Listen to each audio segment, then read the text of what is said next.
Welcome to USA 2024 on the road. It's Friday, that day of the week when we hijack the Sky News Daily from Neil and take you here to America as we count down to the most pivotal of elections, Trump versus Harris, and it's now less than 40 days away. I'm Mark Stone in Washington, D.C. And I'm Martha Kelner in Florida. And this week we've got Dominic Waghorn over here with us, Sky's international affairs editor, former US correspondent and good friend. Dom, welcome. How are you and where are you? Well, I'm in the media centre in the United Nations General Assembly, so a big white marquee in the grounds of the UN, and I've been here all week, and it is the time of year that New Yorkers dread, when 140 world leaders descend on New York, bringing their motorcades, their aides, complete chaos. This whole thing has been overshadowed by events in the Middle East that are threatening to unravel Joe Biden's legacy as a foreign policy president, and also by association harm possibly Kamala Harris's prospects for election. So very interesting time, both geopolitically and also in terms of election politics. Thanks, Dom. Yeah, we'll talk about that much more in a moment. And you're right, events do have a habit of disrupting, even upending the best laid plans, the best made campaigns. And I think certainly it's true that the Middle East is a massive, massive problem, has been a massive problem for President Biden. And because Kamala Harris, to a large extent, certainly in the eyes of many voters, represents continuity Biden, it could well be a problem for her as well. But it's not just geopolitics that are upending things. It is the weather as well. Martha, tell us where you are. I'm in northwest Florida, Mark, awaiting the arrival of Hurricane Helene as people make preparations, putting sandbags up against their homes and their businesses, hoping and praying that they can stay safe, but also that their properties and livelihoods can be protected. Just arrived here in Shell Point Beach, which is one of the coastal communities directly in the path of Hurricane Helene. If this storm is as bad as forecasters are predicting, this place could experience a storm surge, so that wall of water of between 15 to 20 feet. It feels eerie here. Almost everyone has abided by the mandatory evacuation orders. There are a couple. But this has thrown a spanner in the works, particularly for the Trump-Vance campaign. J.D. Vance had a couple of events scheduled in Georgia. This storm is so massive that it's projected to affect the states of Georgia, North Carolina, South Carolina, as well as Florida. So he had to cancel two of those events. Well, that's certainly not going to be ideal for him. And Dom, I know you've got some experience from past election campaigns about how the weather can cause massive disruptions. Sandy, was it? Superstorm Sandy? Superstorm Sandy, exactly, yeah, back in 2012, that barreled in off the Atlantic, and just a couple of weeks before the election that was being fought out between Barack Obama and Mitt Romney, it, I think, disconnected power from millions of Americans, uprooted houses, and made for an interesting time for us. I bet it did. Well, look, let's give listeners a state of the race, because only a fool would predict which way this will go right now. It is still so remarkably close in terms of the polls. Broadly, though, Kamala Harris is ahead in the Rust Belt states, according to the latest polling over the past week. Those are the states in the north of the country: Michigan, Wisconsin, and of course all-important Pennsylvania. Trump, though, well, he is just about ahead in the Sun Belt states, the other swing states further to the south: Georgia, Arizona, Nevada, and North Carolina. All of it, though, is within the margin of error. It is so unbelievably close. Dom, you got off the plane from London a week ago or so, was it? And you went straight to Virginia, where early voting began this week. So tell us what you found. We went straight to Loudoun County. No bad weather there. Beautiful autumnal blue skies. And one of those sort of, classic American celebrations of democracy, you might think, certainly on the surface. It's the first day of in-person voting there, but also in different polling stations around the country. And people turning up, they feel it's their duty to do so. Some people are just voting early because it's on their list of things they want to get out of the way. But some people, like one guy, Raymond Steele, his name was. Dominic Waghorn, nice to meet you. Raymond Steele. In his 80s, he said, I'm voting because I might die tomorrow and I won't be able to get my vote against Trump. How do you feel about it now you have voted? I'm great. I told the Republicans they ought to put a mask on so no one would know who they were. I'd be ashamed if I was a Republican right now. How many elections do you think you voted in? How old are you? Oh, if you don't mind me asking. I'm 80. So how important is this election, do you think? Well, I think it's one of the most important. It's so clear the difference between them. And why have you voted for Trump and Vance? Because things are a mess here. Kamala Harris she can't make a coherent sentence. Nobody knows what she plans to do to make anything better. And things were good under Trump. What's at stake in this election, do you think? Everything from the environment to women's autonomy and their body, girls' autonomy in their bodies in the future. Those are the things that concern me. And I also think it's basic human dignity that is at stake. Why have you voted for Trump? Because we want America great again, because everything is so expensive, it's crazy. Biden, Harris, they've been there for, 3.5 years, and everything just went up. And he's quite anti-immigration, right? And you're a Latino, is that right? Yes. How does that work? No, he's not anti-immigration. His wife is from another country, and it's just, the law is the law, you know? I came here illegal, I crossed the border. When I crossed the border and I came and I was hiding, and when I start working, I knew I was illegal, so I tried to follow the rules. And I was not like, people coming now and they say, oh, I'm here, take me, I'm illegal, and they start giving cellular phone rent. No, you come here and they don't adjust to the rules of the United States. I came here and I tried to follow the rules, and I became citizen because I wanted. A couple of things that really sort of struck me. One was that how many voters will still doubt the system. 4 years after Donald Trump did so much to discredit the system with his claims that the election was stolen, even though none of those claims stood up in court. People still believe that a lot. One of them wanted to vote early so he could become a poll observer because he was so unconvinced that the system works. And do you think he's likely to win? The polls seem to be moving against him now. I think the entire machine is going to stop it. Nothing can happen. It's set. Some people won't let democracy run its course. And what do you mean by machine? People trying to take him off the ballot. People throwing him in court for things that have never been charged before. Railroading. Talking to election officials as well, they've spent 4 years fighting to restore the credibility of the system.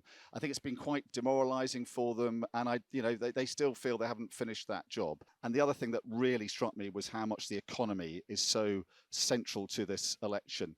It reminded me of what Bill Clinton's, one of his aides said in the early 90s. He said, it's the economy, stupid.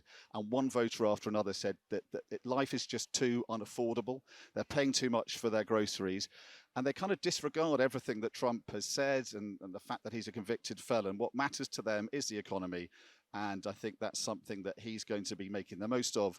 I think it's fair to say at the moment, Kamala Harris is not doing enough to push back against that. Yeah, I mean, it's clear to me, certainly, that the economy is the number one issue among voters. It is their back pocket. It is how expensive things are costing. And it's clear, too, that the Trump campaign is making the most of that. So the fact that actually the inflation is coming down, it's 2.5% now, I think, a 3-year low. That doesn't really help Donald Trump because he is trying to remind voters that things are still really expensive, and he's trying to attach that to Biden and therefore to Harris as well. There was an amusing moment a couple of days ago when J.D. Vance was doing one of his campaign stops. He's at his least relaxed, I think, when he's among normal people, which is maybe a bit of a problem for him. But he didn't seem particularly relaxed. But he was in a grocery store somewhere talking about the price of living, the cost of living, how expensive things were. Eggs, when Kamala Harris took office, were short of $1.50 a dozen. Now a dozen eggs will cost you around $4 thanks to Kamala Harris's inflationary policy. Unfortunately, right behind him was a counter full of boxes of eggs, a dozen eggs a piece, and they were only $2.99. So that kind of undermined his points. And that's the point I'm making. I think there is a sense that the Trump campaign is somewhat exaggerating how expensive things are, how bad things are economically, because they know that will help them if they can attach the massive cost of living to Kamala Harris. Yeah, that definitely chimes with what I was hearing in Flint, Michigan, which is the old home of General Motors, a former, manufacturing heartland, which has been shattered by the decline of the auto industry in that area. I heard Donald Trump at his rally in Flint talk about what was almost like a manufacturing renaissance. His pitch to voters is make goods in America, keep taxes low, and make tariffs higher. She wants to terminate the Trump tax cut. Just that is going to lift up your taxes by 44%. Just that one move. That pitch resonated with voters there. It was what they said to me afterwards. They said Kamala Harris for them isn't offering anything to match what they think that Donald Trump is promising.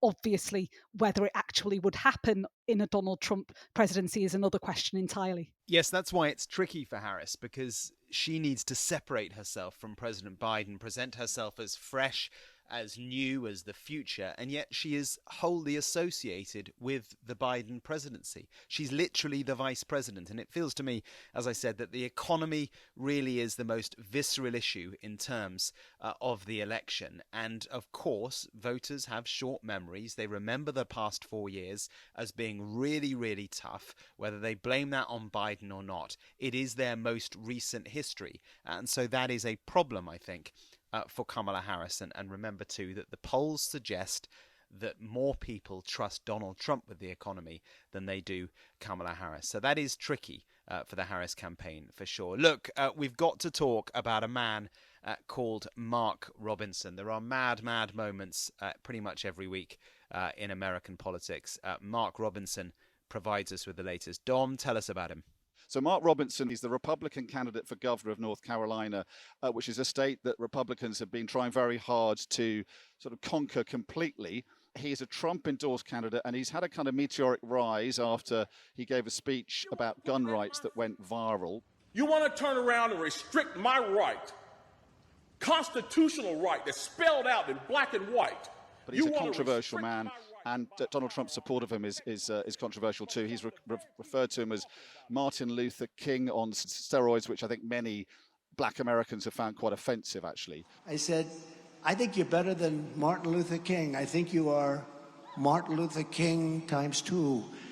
And he looked at me, right? When I said that to you, you looked like, I don't know if I like that comment. You should like it, because you are outstanding, and you're going to be the next governor, so that's going to be very cool.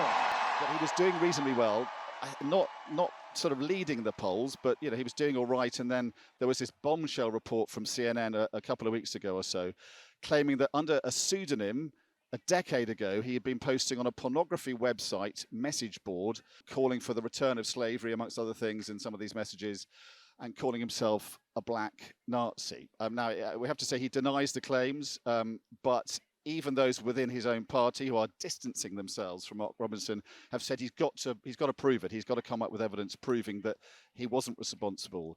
Probably going to die a slow political death, but he's not going away gracefully. Let me reassure you, the things that you will see in that story, those are not the words of Mark Robinson. You know my words, you know my character, and you know that I have been completely transparent in this race and before.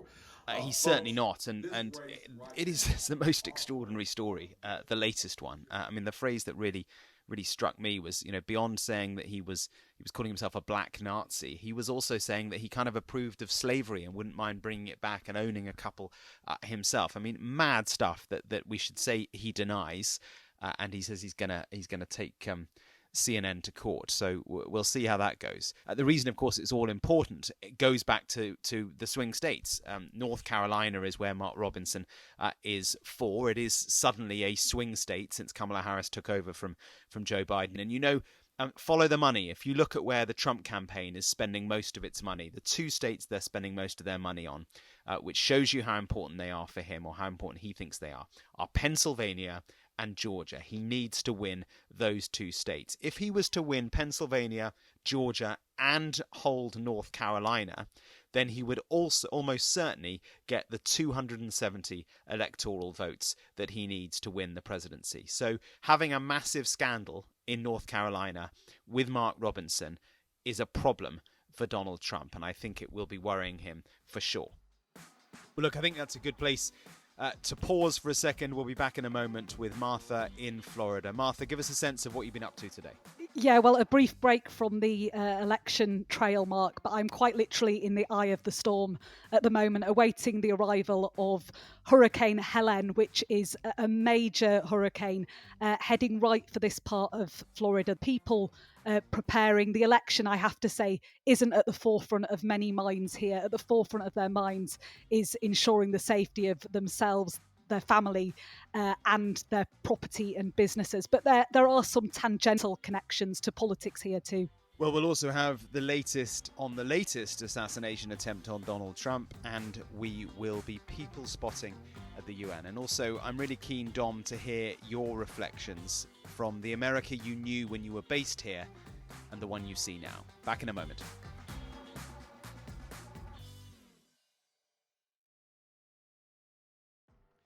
Welcome back to USA 2024 on the road with me, Mark Stone, in Washington, and also with me in Florida in the eye of the storm is Martha Kelner, and up in New York at the United Nations building is Dominic Waghorn. And it's certainly been one of those weeks where we've been pulled in all different directions as the news breaks. Well, you know, very often these days on the road take unexpected twists, and today is no different. It began for me at a hotel next to the United Nations headquarters in New York, and a pretty rare breakfast briefing for a few reporters with the new Iranian president. Interesting stuff from that for sure, but then my day shifted to Midtown, to Trump Tower, with the release of some new court documents where we got quite an interesting glimpse into the investigation into the man who tried to assassinate Donald Trump on his golf course a week earlier. And that man is, of course, Ryan Ruth, whose gun was allegedly found pointing through the perimeter fence of Donald Trump's golf course a couple of weeks ago. The second assassination attempt against the former president. Extraordinary times. And now the man accused over an apparent attempt to assassinate Donald Trump left a note saying he intended to kill the former president. That's according to the US Justice Department. Dear world, it reads, this was an assassination attempt on Donald Trump, but I'm so sorry I failed you. I tried my best and gave it all the gumption I could muster. It goes on to say everyone across the globe, from the youngest to the oldest, know that Trump is unfit to be anything, much less a US president. Now, they released it in an effort to ensure that Ruth is denied bail, and he has been denied bail, but it's also caused a bit of a stir. Trump allies are angry because in the letter there is also an encouragement for others to, quote, finish the job. Why release the letter at such a febrile time, they ask. Now, let's return to First Avenue in New York, a few blocks from Trump Tower, but a million miles away, the United Nations headquarters, and the geopolitical fallout that is buffeting President Biden. I tell you what, I think it's surely a good thing that he isn't the candidate running into this election. For the Democratic Party, it's a good thing he's stepped down, because he is surrounded by a world in chaos, and many people, certainly many voters in America, attaching that chaos to him. I guess the question is whether Kamala Harris can detach herself from the president, Joe Biden. He was in the city to deliver his final UN General Assembly speech. I've seen a remarkable sweep of history. I was first elected to office in the United States of America as a U.S. Senator in 1972. Now, I know I look like I'm only 40. I know that. I was 29 years old. Back then, we were living through an inflection point, a moment of tension and uncertainty. The world was divided by the Cold War. The Middle East was headed toward war. America was at war in Vietnam. At that point, the longest war in America's history. And Dom, it really wasn't the speech he wanted to give, was it? He is someone who prides himself on his foreign policy achievement, both as senator and vice president and president. And he would have loved to have come here, going out on his last UN General Assembly speech on a high note. But instead, he is dealing with a situation where the world is literally kind of unraveling. The Ukraine war is going into its third winter. There's the war in Sudan. The war in Gaza has now exploded into a much bigger one. And that's obviously what's been really just dominating and overshadowing events here. So I don't think it's unfair to say he didn't really sound like There was a lot of conviction there. We had his characteristic kind of optimism about, if we work together, there's nothing that we can't beat. But it just sounded a bit tin-eared. As we look ahead, we must also address the rise of violence against innocent Palestinians on the West Bank and set the conditions for a better future, including a two-state solution where Israel enjoys security and peace and full recognition and normalized relations with all its neighbors, where Palestinians live in security, dignity, and self-determination in a state of their own. He said the peace deal in the Middle East just needs agreements to the final terms. There's no one that thinks that in the region, that they think it's dead in the water, the Biden administration ceasefire plan. He's going into the twilight years of his presidency with that overseas legacy just literally falling apart before he leaves office.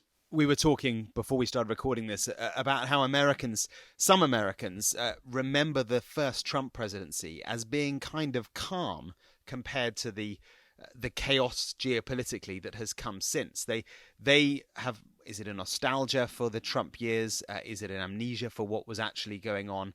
I don't know, but they certainly do not remember the chaos that maybe some beyond America associate with Trump 1.0.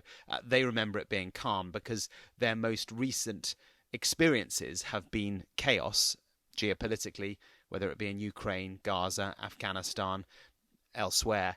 They associate that, they attach that to President Biden. Dom, what are your views on what a second Trump term would look like? He does things differently, doesn't he?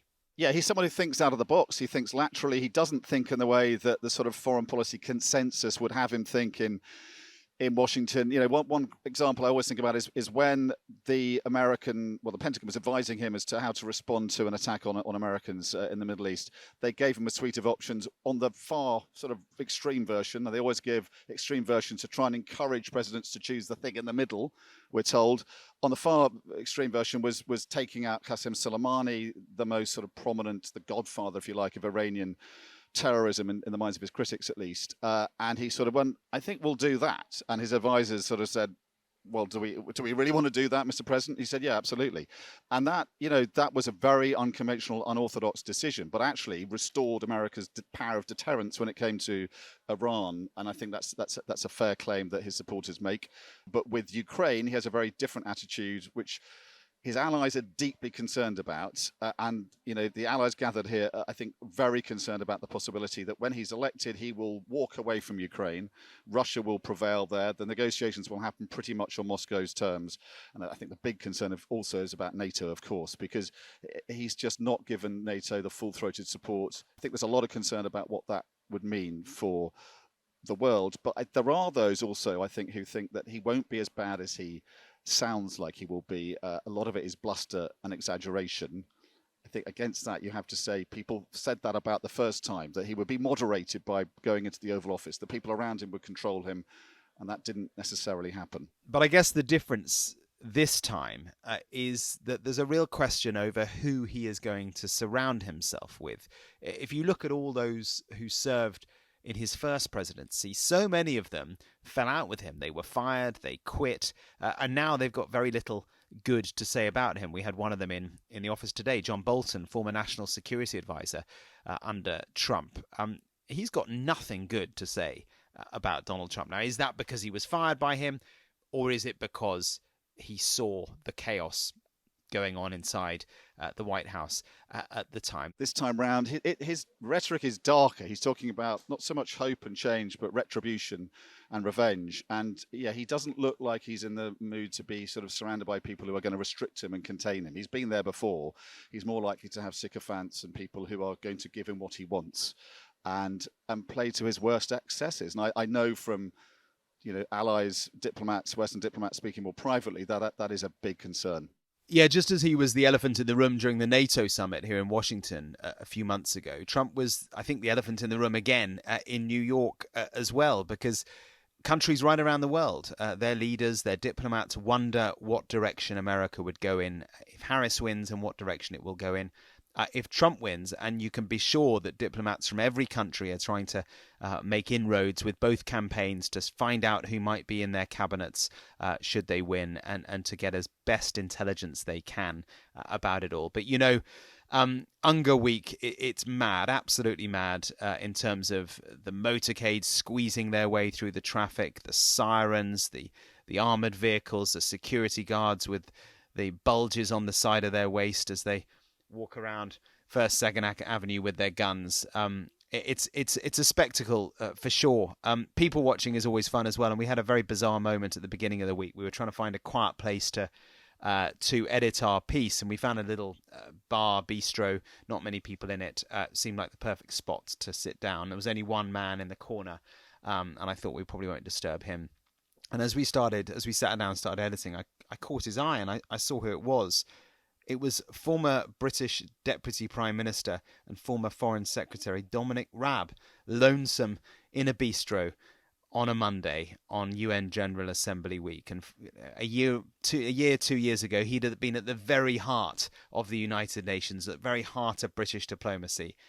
And now here he was, lonesome in a bar. How careers take a turn. It was certainly quite bizarre. The thing is, because there are 140 world leaders here, that there's complete gridlock, as you know. So you can't get in a car and come here very easily. So quite often world leaders will walk here. It could be Emmanuel Macron or Tayyip Erdogan from Turkey just walking along the sidewalk, coming in here. The other day, I think someone got out of a cab and half of us thought he was Gianni Infantino, the FIFA president, and the other half thought he was Jeff Bezos. You rub shoulders with the great and the good, and you can talk to them. And in a more off-the-record, informal way. So I was talking to an American diplomat who I passed and knew. I said, where is this going in the Middle East? What kind of ceasefire plan is happening? And you get more information out. So you can do proper journalism as well as be starstruck by the great and the good of the world that we live in. Dom, look, in a moment, I'm really keen to get your thoughts on the America that you were once based in and the one that you are back in now. But first, let's go back down to Florida. Martha, we know that events always seem to dictate everything we do. Unexpected things happening. It creates logistical hell, as it has done for you. How many times have you crossed the country this past month on a plane? Yeah, we move with the news, but LAX has become a second home. I think this is something like the 30th trip I've done in the past 6 months or so, I worked out the other day. So it's been interesting this storm season because of the various weather systems. Many forecasters were predicting that this could be one of the worst storm seasons in history for the United States. Well, thankfully that hasn't come to pass, but Hurricane Helene is bucking the trend. This is possibly the most serious hurricane this season for the United States, and it's heading for Florida rather predictably. Florida's no stranger to these sort of storms. How far are we from the coast now? 15 miles? Certainly, if this is as ferocious as the forecasters are predicting, it could be very scary indeed for those people in its path. Yeah, I've always been struck at how American houses don't tend to be built very well. They're very often built of wood, clad with bricks, but only sometimes. And so they do tend to blow over quite quickly, and so the damage can look absolutely catastrophic very, very quickly. Dom, let's talk about when you were here, when you were based here. Remind us when that was. Yes, I was here for a year in the 90s for the Clinton re-election, 1996, and then 4 years until 2015. Well, you're certainly making yourself sound very old. Tell me, do you feel that this is a different America from the one that you covered all those years ago? In the 90s, for that year, the Clinton years were prosperous. They were untroubled. It was a completely different America. There were signs of the kind of difficulties coming with the shutdown, the government shutdown that Newt Gingrich, the Republican congressional leader, was responsible for. But on the whole, it wasn't anything like we have now. And in the Obama years, it just didn't have the rancor and division that you see now, but it was definitely coming, and I think that is the big difference when you come back, having been away for a while. The extraordinary division and just the polarization here, and that's very stark. I mean, I think a couple of years ago may have been the worst of it. Talking to friends and old neighbours in sort of the leafy neighbourhood I lived in Maryland, you know, they were sober-minded, well-educated people predicting civil war. And talking to them again now, they seem to think that that's less likely. But they're still very worried about things. Very worried, I think they are, about a Trump presidency. But clearly that polarization is very, very pronounced. Thanks, Dom. Martha, a final word from you on Florida. Of course, once a key swing state, but no longer. Yeah, Florida's interesting, isn't it? Traditionally a key swing state, but has shifted to the right over the past 3 election cycles. The last Democrat to win Florida was Barack Obama back in 2008 and 2012. He won narrowly. It's now become something of, a Republican heartland. Some Republican strategists call it Washington with palm trees, because it's where, Donald Trump made it his post-presidential home. It's clearly where we saw that second assassination attempt. More often than not, the focus of the political universe in America, if it's not in Washington, DC, it is here in Florida with Donald Trump, and it's become, a safe haven for him. But interestingly, the gap has narrowed since Kamala Harris has entered the race. She has narrowed the gap in Florida on Donald Trump, I think largely because she is more popular than Biden is with black voters and with women voters. And that's important here as well, because abortion is such a key issue.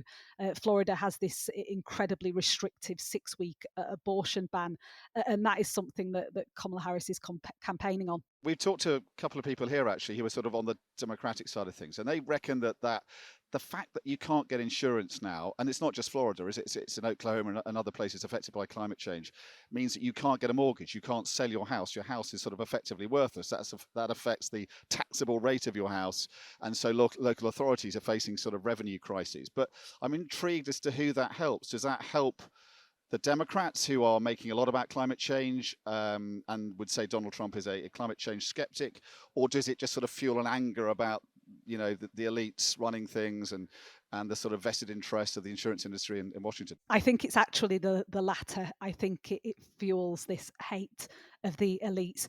Climate. When I say to people, do you believe in climate change? They say, oh yeah, the climate's changing. A lot of people I speak to think of it as, this natural cyclical thing. They're not quite sure that it is man-made climate change that is causing these increasingly violent storms.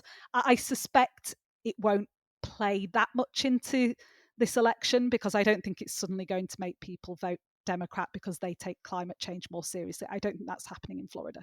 I do think that it is fascinating that climate change, which was such a zeitgeist issue just a few years ago, has completely dropped off the election agenda. It wasn't in the UK election either. Now, talking about the UK, right now as we record this, there is a fascinating meeting, dinner no less, taking place in Trump Tower. Donald Trump is hosting Sir Keir Starmer and his Foreign Secretary David Lammy and a few of their key staff to dinner. To be a fly on that wall would be fascinating indeed. There's nothing unusual about this meeting. It is something that British diplomats would have wanted to make happen. They've been working on it for some time. They managed to secure a meeting between former British Prime Minister, then Foreign Secretary David Cameron in Mar-a-Lago a few months ago. That was really important. It is remarkable, and all the more remarkable because of comments that many politicians have to haunt them about what they might have said about Donald Trump in the past. David Lammy has a few of his own. It wasn't all that long ago, before he was Foreign Secretary, before he was in government, that he called, where is it? Here we go. He called Donald Trump a neo-Nazi sympathizing sociopath. He said he was a dangerous clown, a racist KKK, a Nazi sympathizer. Well, now he's sitting down for dinner with him. Awkward. If we get any more on how it went, we'll of course bring it to you next week. But let's leave it there. We must call it a day. Thank you very much for listening. Next week, we will have a reaction to the first clash between vice presidential hopefuls J.D. Vance and Tim Walz. That's going to be really fascinating. And of course, if the last few weeks are anything to go by, there will be many more unknown events to report on, to react to, and to share with you. So it's goodbye from me in Washington. Goodbye from me in New York. Thanks for having me. And from me, Martha Kelner in Florida. Thanks, everyone. Goodbye. Thanks for listening.